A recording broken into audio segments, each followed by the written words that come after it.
Hey Joyce.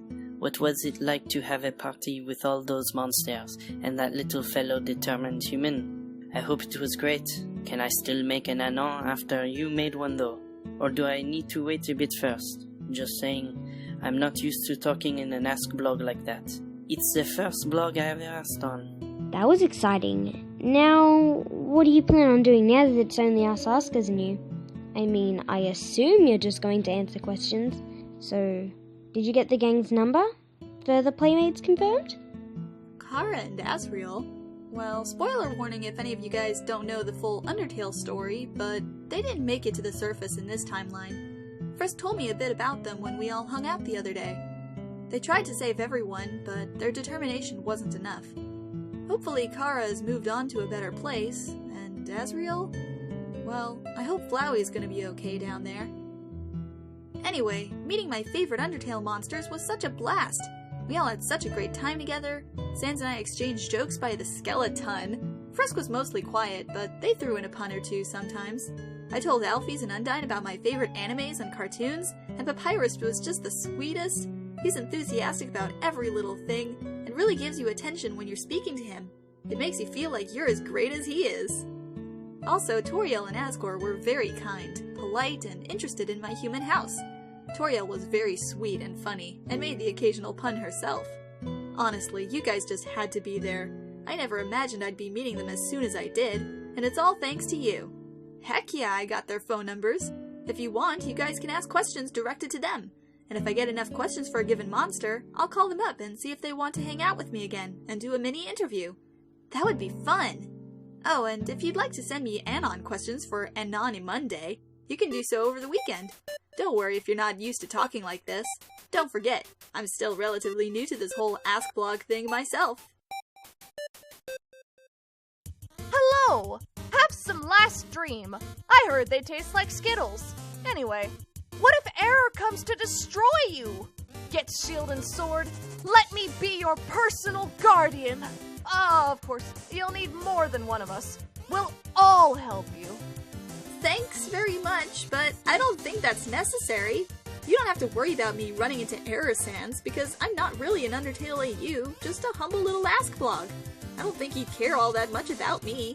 Anyway, I think I can take care of myself if I run into any trouble, but it's good to know that if I ever do need any assistance, I can count on you and others to help me out.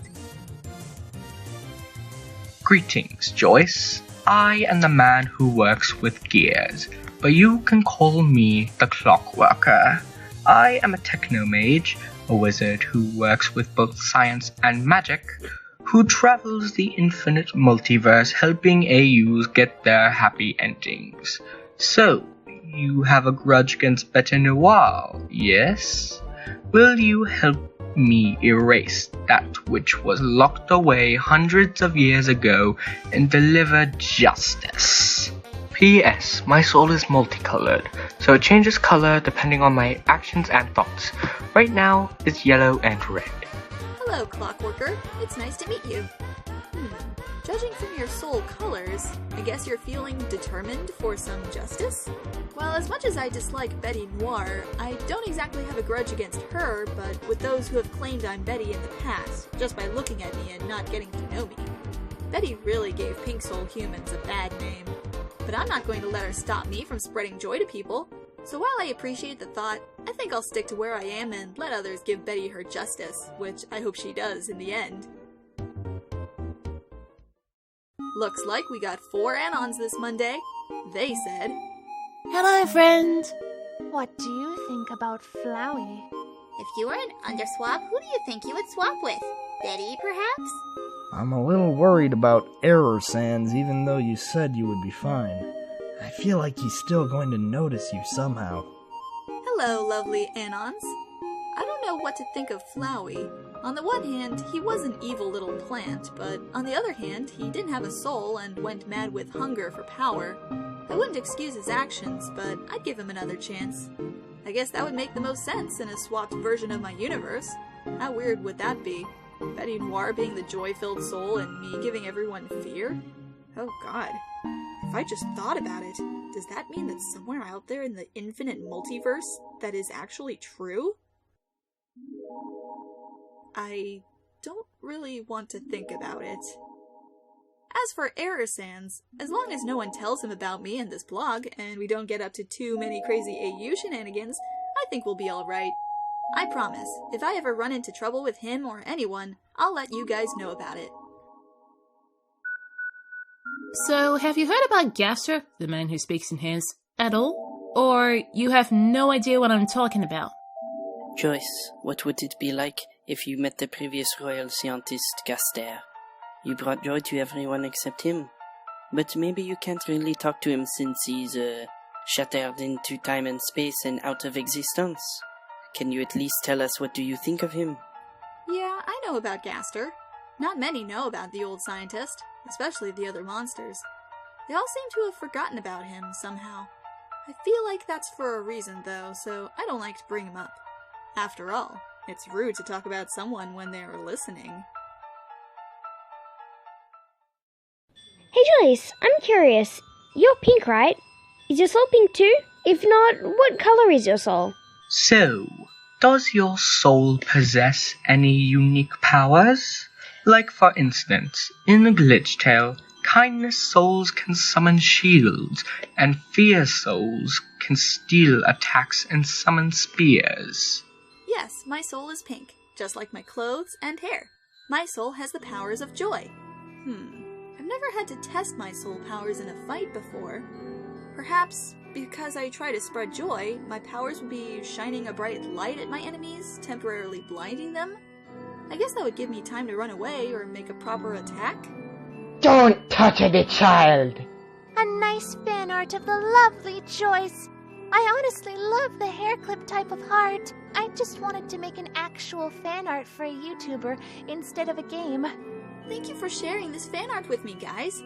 I'm not sure what the first one's about or why it has Bill Cipher in it, but that's my full name for those who didn't know. Joyce Magenta Katie Hart. That's me. Also, I'd like to say a big thank you to Gary and Anthony, two people who have showed some love to me on Ko-fi.com. It helps me a lot in keeping this Ask blog running, so if you want to join them on this wall of love, please consider donating. Joyce, can you dab? I've never tried to dab before. I've seen people do it, but I don't really know what it's for or why it's all the rage. I think this is how you do it? I don't know if you would ever be open to something like this, but I have my own Ask blog. Would you ever go out and meet any others such as mine? Because I think it would be fun to have a playdate, as long as you're okay with my OC, if you're open to it.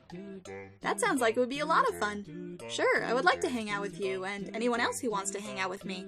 Just summon me, draw me, into your Ask blog, and I'll have a playdate with you.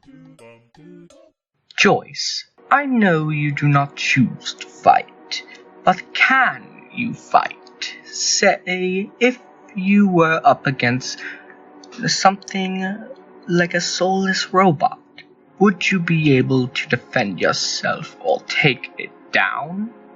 I talked about my powers in a previous Ask, how I'd shine a blinding light at enemies, confuse them for a bit, and give myself time to act or run away. I could probably hold my own in a fight for a while, to some extent, but I'd probably do better with a group of friends, assisting in a fight rather than being the main focus. I don't really practice my powers all that often, seeing as I'm a pacifist and try to stay out of fights as much as possible. Hi, Joyce. Thanks for having me ask you stuff. My soul is black and red, so do you think it's determination from hatred? You don't have to answer that. Are you scared of anything? Thank you for these interesting questions. I've heard that a monster soul, which is white, represents hope, so I'd think a black soul represents despair rather than hatred. So if your soul has red determination in it, perhaps it means you're determined to be miserable? Or to drag others into despair with you? I don't really get scared of things. I'm not afraid of monsters, heights, darkness, creepy crawlies, or anything like that. But even if I don't get scared easily, I still have certain fears. Same as everyone else. I fear being alone, not having someone to talk to. I fear that what I say or do won't make a difference to anyone. That I'm just talking to an empty void, where no one cares about me. I fear that I'll be forgotten. However, as long as you guys keep asking me questions, I don't have a reason to be scared of anything. Care for a quick sparring match? My powers are the same as Gaster's from Glitch Tale, but instead of hands, I use gears. Maybe sometime in the future? We'd probably have to do the sparring in your world or in some area other than here, since I don't want to break anything. Real reason, Bettina isn't the best artist, so either you or someone else would have to make it happen.